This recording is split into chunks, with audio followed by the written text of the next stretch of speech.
আল্লাহ পাক রব্বুল আলামিন মুহররম মাসের সম্মান সম্পর্কে কুরআনুল কারীমের মধ্যে বলেন, ইন্না ইদ্দাতাশ শুহুরি ইনদাল্লাহি 12 শাহরান ফি কিতাবিল্লাহ ইয়াওমা খালাকাস সামাওয়াতি ওয়াল আরদা মিনহা আরবাআতুন হুরুম। আল্লাহ পাক রব্বুল আলামিন বলেন, নিশ্চয় যেদিন আল্লাহ তাআলা আসমান জমিন সৃষ্টি করেছেন সেদিন থেকেই আল্লাহ তাআলার নিকট এই মহাগ্রন্থ আল কোরআনুল কারীমের মধ্যে মাসের সংখ্যা আল্লাহ তাআলা 12টা নির্ধারণ করেছেন।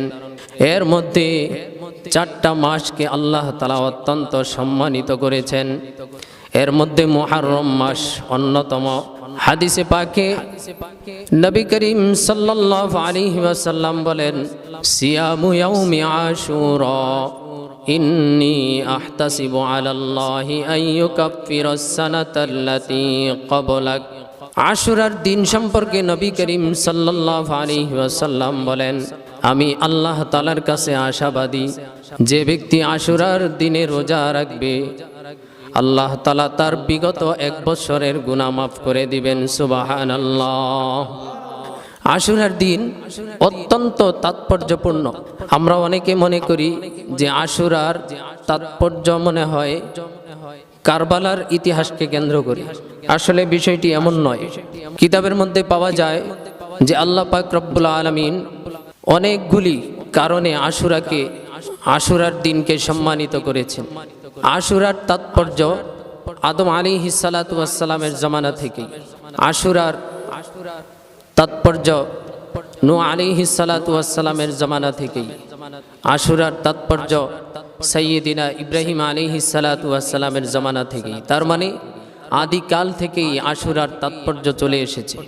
হযরত সাইয়্যিদিনা আদম আলাইহিস সালাতু ওয়াস সালামকে আল্লাহ পাক রব্বুল আলামিন যখন জান্নাতে থাকতে দিলেন, আদম এবং হাওয়া আলাইহিস সালাতু ওয়াস সালামকে যখন আল্লাহ পাক রব্বুল আলামিন জান্নাতের মধ্যে বসবাস করতে বললেন আর বলেছিলেন, তোমরা যা ইচ্ছা খাও, যেখানে ইচ্ছা সেখানে যাও, যা ইচ্ছা তা করো, কিন্তু ওই গাছের দ্বারে কাছে তোমরা যেও না। ওই গাছের ফল খাবে তো দূরের কথা, ওই গাছের দ্বারে কাছেও তোমরা যেও না। আল্লাহ পাক রব্বুল আলামিন আদম এবং হাওয়া আলাইহিস সালামকে নির্দেশ দিলেন, কিন্তু ইবলিস আদম এবং হাওয়া আলাইহিস সালাতু ওয়াস সালামকে ধোঁকা দিতে লাগলেন। ধোঁকা দিতে দিতে এক পর্যায়ে হাওয়া আলাইহিস সালাতু ওয়াস সালামকে এই নিষিদ্ধ গাছের ফল খাওয়ায়ে দিলেন।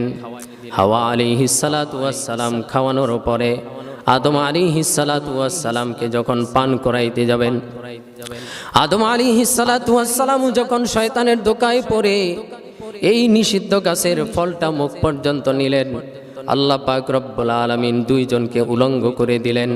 আদম আলাইহিস সালাম এবং হাওয়া আলাইহিস সালাতু ওয়াস সালাম লজ্জায় শর্মিন্দা হয়ে গেলেন। আদম এবং হাওয়া আলাইহিস সালাতু ওয়াস সালামের চেহারা লজ্জায় মলিন হয়ে গেল, চেহারা লাল হয়ে গেল।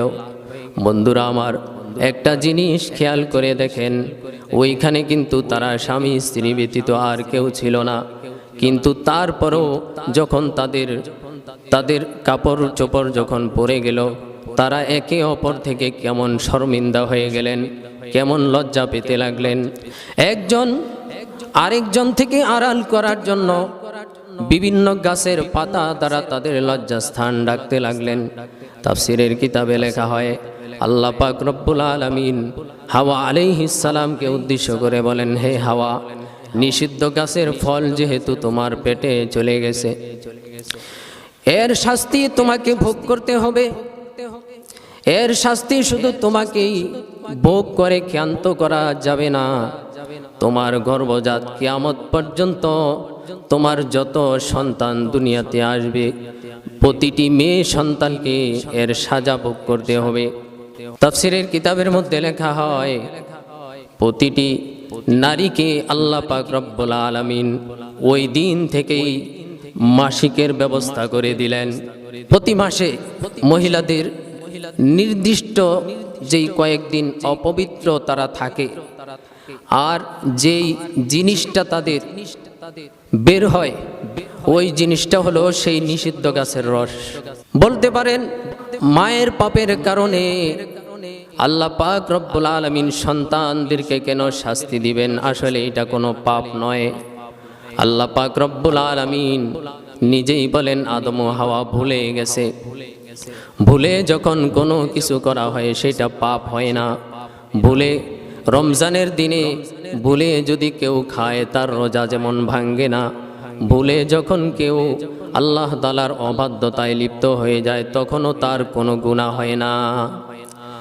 আদম এবং হাওয়া আলাইহিস সালাতু ওয়াস সালাম এই জিনিসটা ভুলে করেছেন। নিষিদ্ধ গাছের ফল তারা ভুলে ভক্ষণ করেছেন। আল্লাহ পাক রব্বুল আলামিনের নিয়ম এমনটাই ছিল, আল্লাহ তাআলার ইচ্ছা এমনটাই ছিল। এই ঘটনার মাধ্যমে তাদেরকে দুনিয়াতে প্রেরণ করে দিবেন। আল্লাহ পাক রব্বুল আলামিন আদম এবং হাওয়াকে বললেন, এখন আর জান্নাতে তোমাদের থাকার কোনো ফুসরত নাই, কোনো সুযোগ নাই। তোমরা জমিনে চলে যাও, সেখানে গিয়ে চাষাবাদ করো এবং নিজে নিজে রোপণ করে তোমরা খাইতে থাকো। ওইখানে তোমরা বসতি স্থাপন করতে থাকো, ওইখানে তোমরা ছেলে মেয়ে জন্ম দিতে থাকো, দুনিয়াকে তোমরা আবাদ করতে থাকো। আদম আলাইহিস সালাতু ওয়াস সালাম এবং হাওয়া আলাইহিস সালাতু ওয়াস সালাম এই দুনিয়াতে আসার পরে কিতাবের মধ্যে পাওয়া যায় আদম আলাইহিস সালাতু ওয়াস সালাম লজ্জায় 300 বছর পর্যন্ত তার চেহারাকে আসমানের দিকে উঠান নাই। কি পরিমাণ লজ্জা! তাফসীরের কিতাবের মধ্যে লেখা হয় আদম আলাইহিস সালাতু ওয়াস সালাম দুনিয়াতে আসার পর থেকে 300 বছর পর্যন্ত অবিরত একটা দোয়া পড়তে লাগলেন, রব্বানা যালামনা আনফুসানা ওয়া ইল্লাম তাগফির লানা ওয়া তারহামনা লানাকুনান্না মিনাল খাসিরিন। এই দোয়া তিনি একটানা 300 বছর পর্যন্ত পাঠ করতে লাগলেন। এই দোয়া পাঠ করতে করতে আল্লাহ পাক রব্বুল আলামিন যেই দিনে আদম আলাইহিস সালাতু ওয়াস সালামকে ক্ষমা করে দিলেন ওই দিনটা ছিল আশুরার দিন। বলেন সুবহানাল্লাহ। তো আশুরার তাৎপর্য, আশুরার ঐতিহাসিকতা এটা নতুন কিছু নয়, এটা আদম আলাইহিস সালাতু ওয়াস সালামের জামানা থেকেই চলে আসছে। আদম আলাইহিস সালাতু ওয়াস সালামের পরে সাইয়্যিদিনা নূহ আলাইহিস সালাতু ওয়াস সালাম যখন দুনিয়াতে বসবাস করতে লাগলেন, হযরতে নূহ আলাইহিস সালাতু ওয়াস সালাম দুনিয়ার প্রথম রাসূল ছিলেন। আল্লাহ পাক রব্বুল আলামিন নূহ আলাইহিস সালাতু ওয়াস সালামকে যখন বললেন তোমার কওমকে দ্বীনের দাওয়াত দাও, তোমার কওমকে তোমার রবের দিকে আহ্বান করো। নূহ আলাইহিস সালাতু ওয়াস সালাম তার কওমকে 1 বৎসর নয়, 2 বৎসর নয়, কিতাবের মধ্যে পাওয়া যায় 900 থেকে 950 বৎসর পর্যন্ত দ্বীনের দাওয়াত দিয়েছেন। কিন্তু নূহ আলাইহিস সালাতু ওয়াস সালামের উম্মতগুলা এমন ছিল 900 বৎসর 950 বৎসর পর্যন্ত তিনি দ্বীনের দাওয়াত দিলেন। লক্ষ লক্ষ মানুষ দ্বীনের পথে আসার কথা ছিল, কিন্তু মাত্র 80 থেকে 82 জন লোক মানুষ মাত্র ইসলাম ধর্ম গ্রহণ করেছিল, নূহ আলাইহিস সালাতু ওয়াস সালামের অনুসারী হয়েছিল। অতঃপর আল্লাহ পাক রব্বুল আলামিন নূহ আলাইহিস সালাতু ওয়াস সালামকে জানাই দিলেন, হে নূহ, আর কেউ ইসলাম ধর্ম গ্রহণ করবে না। যারা তোমার ধর্ম গ্রহণ করার দরকার তারা করেছে, আর কেউ করবে না। এবার নূহ আলাইহিস সালাতু ওয়াস সালাম আল্লাহ তাআলাকে বললেন, হে আল্লাহ, তাহলে আমি চাই একটা বেঈমান কাফের মুশরিকও যেন দুনিয়ার জমিনে জীবিত না থাকে। আমি চাই দুনিয়া থেকে সকল কাফের মুশরিকদেরকে উৎখাত করে দেওয়া হোক। হযরতে নূহ আলাইহিস সালাতু ওয়াস সালাম আল্লাহ পাক রব্বুল আলামিনের কাছে দোয়া করলেন, ওয়া ক্বালা নূহুর রাব্বি লা তাদার আলাল আরদি মিনাল الكافرين ديارا إنك إن تذرهم يضلوا عبادك ولا يلدوا إلا فاجرا كفارا رب اغفر لي ولوالدي ولمن دخل بيتي مؤمنا وللمؤمنين والمؤمنات ولا تزد الظالمين إلا تبارا সাইয়্যিদিনা নূহ আলাইহিস সালাতু ওয়াস সালামের দোয়াকে আল্লাহ তাআলা কবুল করে নিলেন। আল্লাহ পাক রব্বুল আলামিন নূহকে বললেন, হে নূহ, আমি তোমার জাতিকে, তোমার কওমকে ধ্বংস করব মহাপ্লাবন দিয়ে। তুমি এক কাজ করো, একটা কিস্তি তৈরি করো, একটা নৌকা তৈরি করো। এই নৌকার মধ্যে তোমার যেই অনুসারীরা আছে তাদেরকে আরোহণ করাও, আর বাকি সারা দুনিয়াতে যত মানুষ আছে সকল মানুষকে আমি প্লাবন দিয়ে মেরে ফেলব, সকল মানুষকে আমি ধ্বংস করে ফেলব। নূহ আলাইহিস সালাতু ওয়াস সালাম কাসাসের কিতাবের মধ্যে পাওয়া যায়, নূহ আলাইহিস সালাতু ওয়াস সালাম একটা কিস্তি তৈরি করলেন। একদিন নয়, 2 দিন নয়, 40 বছর সময় ব্যয় করে তিনি একটা কিস্তি তৈরি করলেন। আমি যে আলোচনা করতেছি এই আলোচনাগুলা হযরত ঈসা আলাইহিস সালাতু ওয়াস সালাম তার উম্মতের সামনে একদিন করতে লাগলেন।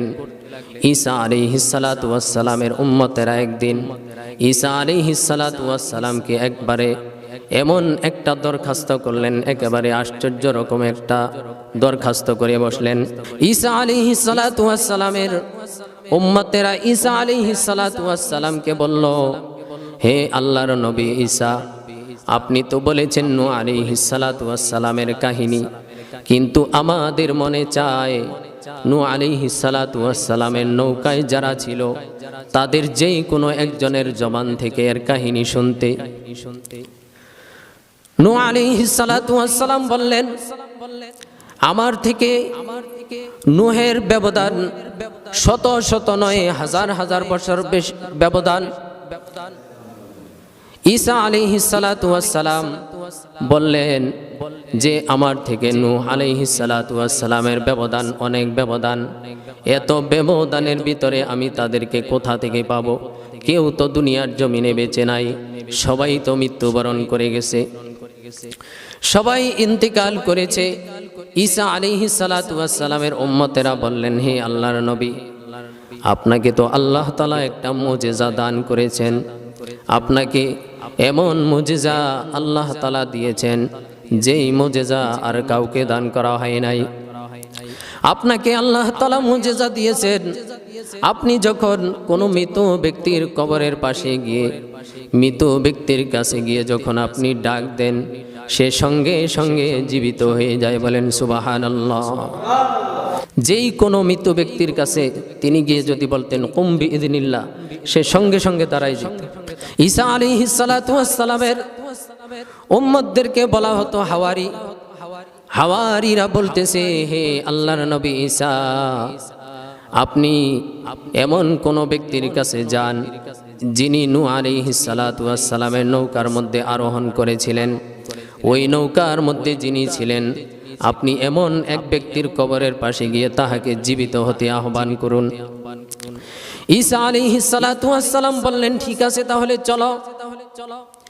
ঈসা আলাইহিস সালাতু ওয়াস সালাম তার উম্মত হাওয়ারিদেরকে নিয়ে একটা পাহাড়ের উপরে উঠলেন, যেই পাহাড়ের মধ্যে হযরত নূহ আলাইহিস সালাতু ওয়াস সালামের এক পুত্র হযরত শাম ইবনে নূহ আলাইহিস সালামের কবর ছিল। শাম ইবনে নূহের কবর ছিল। তিনি শাম ইবনে নূহের কবরের কাছে গিয়ে বলেন, কুম বিইذনিল্লাহ, আল্লাহর নামে জীবিত হয়ে যাও, আল্লাহর হুকুমে জীবিত হয়ে যাও। ঈসা আলাইহিস সালাতু ওয়াস সালাম যখন এই কথা বললেন, তিনি দেখলেন কবর ফেটে এক লোক বের হয়ে আসলো। তিনি বের হয়ে জামা কাপড় ঝাড়তেছেন, মাটি জেরে ফালাইতেছেন, ধুলাবালি ঝাড়তেছেন। ঈসা আলাইহিস সালাতু ওয়াস সালাম তাকে বললেন, আপনি কে? তিনি বললেন, আমি নূহ আলাইহিস সালামের সন্তান, শাম ইবনে নূহ। এবার ওই কবরওয়ালা ব্যক্তি জীবিত হয়ে বলতেছে, কিয়ামত কায়েম হয়ে গেছে নাকি, কিয়ামত কায়েম হয়ে গেছে নাকি? ঈসা আলাইহিস সালাতু ওয়াস সালাম বললেন, না, কিয়ামত কায়েম হয় নাই। আমি আল্লাহর একজন পয়গম্বর, তোমাকে কবর থেকে জাগিয়েছি একটা কারণে। এবার ঈসা আলাইহিস সালাম শাম ইবনে নূহকে প্রশ্ন করলেন, তুমি কি বৃদ্ধ অবস্থায় দুনিয়া থেকে বিদায় নিয়েছিলে নাকি? যেহেতু তোমার দাড়ি, চুল দাড়ি সব কিছু সাদা দেখতে পাচ্ছি। শাম ইবনে নূহ জবাব দেয়, না না, আমি এমন অবস্থায় দুনিয়া থেকে বিদায় নিয়েছিলাম যে আমার একটা চুল দাড়ি পর্যন্ত সাদা হয় নাই। ঈসা আলাইহিস সালাতু ওয়াস সালাম বললেন, আমি তো দেখতেছি তোমার সকল চুল দাড়ি সাদা, আর তুমি বলতেছো তোমার চুল দাড়ি কাঁচা অবস্থায় তোমার মৃত্যু হয়েছে। এখন তাহলে কিভাবে সাদা হলো? শাম ইবনে নূহ জবাব দেন, আপনি যখন আমার কবরের পাশে এসে আমাকে ডাক দিলেন আল্লাহর হুকুমে জীবিত হতে, আমি ভয় পেয়ে গেলাম। আমি মনে করেছি মনে হয় কিয়ামত কায়েম হয়ে গেছে।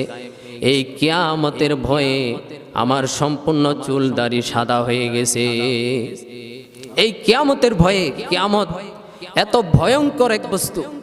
এবার নূহ আলাইহিস সালাতু ওয়াস সালামের সন্তান বলেন, হে আল্লাহর পয়গম্বর ঈসা, আপনি আমার কাছ থেকে কি জানতে চান? কেন আপনি আমাকে কবর থেকে জাগাইলেন?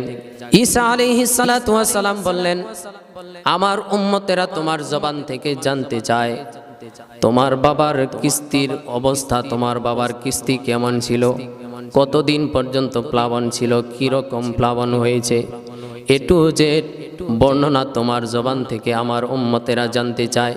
শাম ইবনে নূহ বলেন, আমার আব্বার যেই কিস্তি ছিল, যেই নৌকা ছিল, এই নৌকাটা ছিল 1200 হাত লম্বা।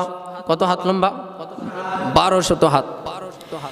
এটা তাফসিরে কুরতুবী থেকে বলছি। নূহ আলাইহিস সালাতু ওয়াস সালামের সন্তান কবর থেকে জীবিত হয়ে বর্ণনা দিচ্ছেন।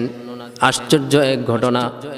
ইমাম কুরতুবী রহমাতুল্লাহি আলাইহি তাফসিরে কুরতুবীর মধ্যে লেখেন, নূহ আলাইহিস সালাতু ওয়াস সালামের সন্তান বলেন, আমার বাবার যেই কিস্তি ছিল, এই কিস্তিটা 1200 হাত লম্বা ছিল, 600 হাত প্রশস্ত ছিল। এই কিস্তিটা 3 তলা বিশিষ্ট ছিল। প্রথম তলার মধ্যে ছিল, একেবারে নিচ তলার মধ্যে ছিল হিংস্র প্রাণীরা, আর দ্বিতীয় তলার মধ্যে ছিল মানুষেরা, মানব জাতিরা, আর তৃতীয় তলার মধ্যে ছিল উড়ন্ত পাখি, পশু পাখিরা, উড়ন্ত পাখিরা। এই 3 তলা বিশিষ্ট ছিল এই জাহাজ। নূহ আলাইহিস সালাতু ওয়াস সালামের সন্তান অনেক লম্বা আলোচনা করেছেন। এত আলোচনার দিকে আমার যাওয়ার সময় নাই। নূহ আলাইহিস সালাতু ওয়াস সালামের সন্তান অতঃপর বলেন, এই মহাপ্লাবন এমন প্লাবন ছিল যে দুনিয়ার মধ্যে একটা পর্বতমালা পর্যন্ত পানির উপরে ভাসমান ছিল না। তাফসিরের কিতাবের মধ্যে লেখা হয়, সবচেয়ে উঁচু যেই পাহাড় ছিল, ওই পাহাড় থেকেও 40 গজ উপরে পানি ছিল। তার মানে দুনিয়াতে ভাসমান বস্তু বলতে কোনো কিছু ছিল না। নূহ আলাইহিস সালাতু ওয়াস সালামের কিস্তি ব্যতীত ভাসমান কোনো বস্তু দুনিয়াতে আর ছিল না। এবার নূহ আলাইহিস সালাতু ওয়াস সালামের সন্তান বলেন, এই মহাপ্লাবন ছিল 6 মাস। কতদিন? 6 মাস। অনেকে বলে 40 দিন। এই তথ্যটা মিথ্যা। 40 দিন ছিল না, 40 দিন পানি শুধু বাড়তেই ছিল। 40 দিন পর্যন্ত পানি শুধু বাড়তেই ছিল। অতঃপর 6 মাস পর্যন্ত এই প্লাবন স্থায়িত্ব হয়। নূহ আলাইহিস সালাতু ওয়াস সালামের সন্তান বলে, আমরা রজব মাসের মধ্যে এই কিস্তির মধ্যে আরোহণ করি, আর আল্লাহ পাক রব্বুল আলামিন যদি পর্বতের মধ্যে আশুরার দিন এই কিস্তিকে ভিড়ান, যেদিন আমাদেরকে তিনি মুক্তি দিলেন, সেই দিনটাও ছিল আশুরার দিন। তো আশুরা সীমাহীন তাৎপর্যপূর্ণ। নূহ আলাইহিস সালাতু ওয়াস সালামকে এবং তার গোটা উম্মতকে যেদিন আল্লাহ তাআলা মহাপ্লাবনের কবল থেকে মুক্তি দিয়েছিলেন, সেই দিনটাও ছিল আশুরার দিন। এমনই ভাবে সাইয়্যিদিনা ইব্রাহিম আলাইহিস সালাতু ওয়াস সালাম ইব্রাহিম আলাইহিস সালাতু ওয়াস সালামকে যখন নমরুদ আগুনের মধ্যে ফেললো, আমরা সকলেই জানি, ঘটনা বলা উদ্দেশ্য নয়। নমরুদ যখন ইব্রাহিম আলাইহিস সালাতু ওয়াস সালামকে অগ্নিকুণ্ডের মধ্যে নিক্ষেপ করে দিল, ইব্রাহিম আলাইহিস সালাতু ওয়াস সালাম আগুনের মধ্যে যখন পড়ে যাবেন, এমন সময় আসমানের ফেরেশতারা চলে আসলো। হে আল্লাহর পয়গম্বর ইব্রাহিম, আপনাকে কিভাবে সাহায্য করতে পারি আপনি আমাদেরকে বলেন। ইব্রাহিম আলাইহিস সালাতু ওয়াস সালাম এমন মহা তাকওয়াবান পয়গম্বর ছিলেন, জিব্রাইল এবং অন্যান্য ফেরেশতাদেরকে বলতেছেন, তোমাদের কোনো সাহায্যের আমার দরকার নাই, তোমাদের সাহায্য আমি চাই না। অতঃপর ফেরেশতারা যখন বারংবার পীড়াপিড়ি করতে লাগলো, ইব্রাহিম আলাইহিস সালাতু ওয়াস সালাম জবাব দেয়, আচ্ছা তোমরা আমাকে বলো, আমাকে যে আগুনে ফালানো হচ্ছে এটা আমার রব দেখতেছে কিনা? ফেরেশতারা বলল, হ্যাঁ দেখতেছে। এবার ইব্রাহিম আলাইহিস সালাম আবার বললেন, আমি যে আগুনে পুড়ে যাব এটা আমার রব জানে কিনা? ফেরেশতা বললেন, হ্যাঁ জানে। ইব্রাহিম আলাইহিস সালাতু ওয়াস সালাম এবার জবাব দেন, আমার রব যদি দেখেন আমাকে আগুনের মধ্যে ফালানো হচ্ছে, আমার রব যদি জানেন আমাকে আগুনে পোড়ানো হবে, আমার রব দেখেনও জানেনও, তারপরেও আমার রব যতক্ষণ পর্যন্ত নিজে আমাকে সাহায্য না করবে, দুনিয়ার কোনো মাখলুকের সাহায্যের আমার দরকার নাই। বলেন আল্লাহু আকবার। কি রকম ঈমান ছিল ইব্রাহিম আলাইহিস সালাতু ওয়াস সালামের। অতঃপর আল্লাহ পাক রব্বুল আলামিন নমরুদ যখন ইব্রাহিম আলাইহিস সালামকে আগুনে ফেলে দিল, আল্লাহ পাক রব্বুল আলামিন স্বয়ং আগুনের সঙ্গে একটা কথা বললেন, আগুনকে ডাক দিলেন, ইয়া নারুকুনি বারদাও ওয়া সালামান আলা ইব্রাহিম। আল্লাহ পাক রব্বুল আলামিন স্বয়ং আগুনকে সম্বোধন করে বলেন, হে আগুন, যতটুকু প্রজ্বলিত হয়েছ, যতটুকু তোমার তাপমাত্রা বৃদ্ধি করেছ, যতটুকু ফুৎফাত আওয়াজ করতেছ, তোমার সব কিছু ঠিক থাকবে, কেবলমাত্র আমার ইব্রাহিমের জন্য তুমি শান্তিদায়ক হয়ে যাও। বলেন সুবহানাল্লাহ। আল্লাহ পাক রব্বুল আলামিন যখন আগুনকে বললেন, হে আগুন তুমি ইব্রাহিমের জন্য শান্তিদায়ক হয়ে যাও, আরামদায়ক হয়ে যাও, সঙ্গে সঙ্গে আগুন আরামদায়ক হয়ে গেল। তাফসীরের কিতাবের মধ্যে লেখা হয়, আগুনের কুণ্ডুলিটা, নমরুদের আগুনের কুণ্ডুলিটা একটা ফুলের বাগানে পরিণত হয়ে যায়। বলেন সুবহানাল্লাহ। অতঃপর আল্লাহ পাক রব্বুল আলামিন ইব্রাহিম আলাইহিস সালাতু ওয়াস সালামকে এই নমরুদের আগুন থেকে 40 দিন পরে মুক্তি দিলেন।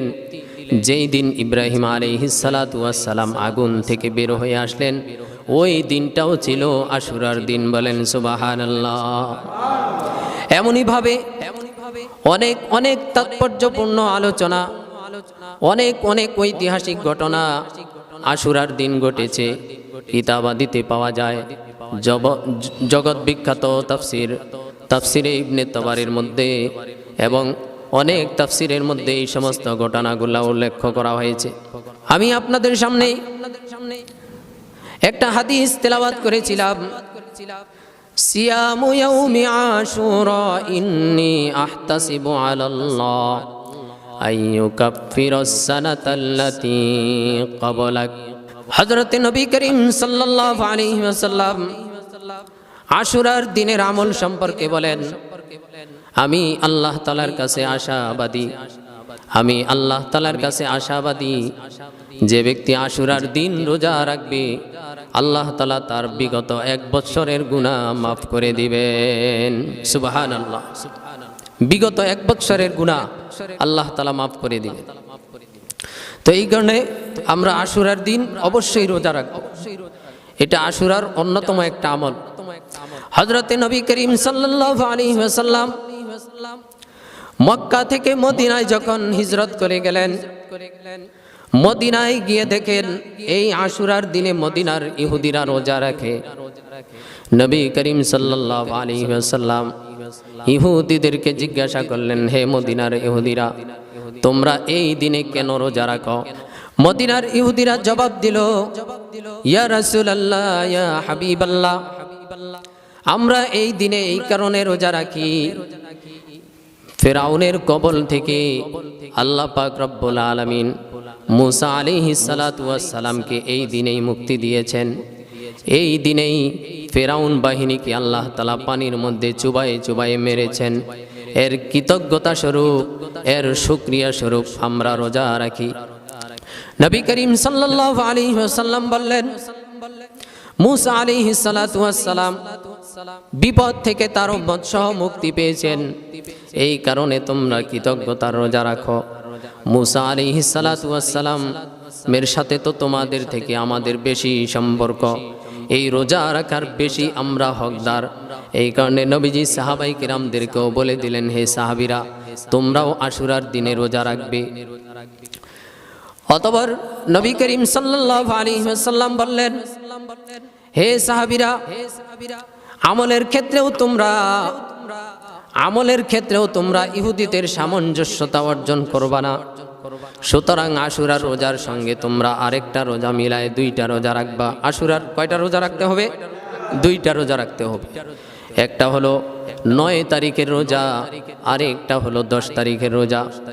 বুখারী শরীফের মধ্যে এসেছে, নবী করিম সাল্লাল্লাহু আলাইহি ওয়াসাল্লাম সাহাবীদেরকে বললেন, হে সাহাবীরা, আগামী বছর থেকে যদি আমরা আমি বেঁচে থাকি, তাহলে 2টা রোজা রাখবো আশুরার, একটা 9 তারিখে আর একটা 10 তারিখ।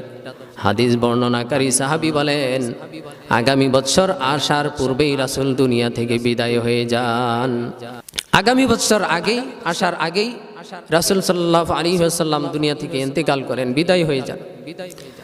তবে রাসূল যেহেতু বলেছেন আগামী বছর থেকে তোমরা 9 তারিখ এবং 10 তারিখ, অর্থাৎ আশুরার দিন এবং আশুরার আগের দিন 2টা রোজা রাখবে, এই কারণে এই 2টা রোজা আমরা রাখবো। এই 2টা রোজা সীমাহীন তাৎপর্যপূর্ণ, অনেক ফজিলতপূর্ণ রোজা। আমরা যাদের সম্ভব হয় ইনশাআল্লাহ অবশ্যই রাখব।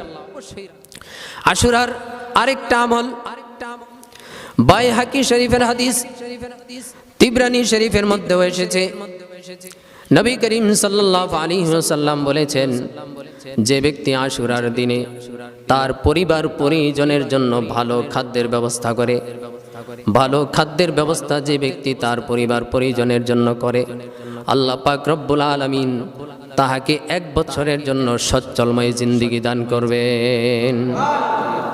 1 বছর পর্যন্ত আল্লাহ তাআলা তাহাকে ভালো খাওয়াইবেন। তো এই হাদিসের উপর অনেক তাবিঈনগণ আমল করেছেন, অনেক সাহাবায়ে কেরাম আমল করেছেন, অনেক বুজুর্গানে দিন আমল করেছেন। এই কারণে আমরাও এই আমলটা করব ইনশাআল্লাহ। পারবো না ইনশাআল্লাহ?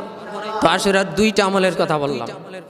1 নম্বর হলো 2টা রোজা রাখা, 2 নম্বর হলো আশুরার দিন ভালো খাদ্যের ব্যবস্থা করা। এখানে আরেকটু কথা আছে।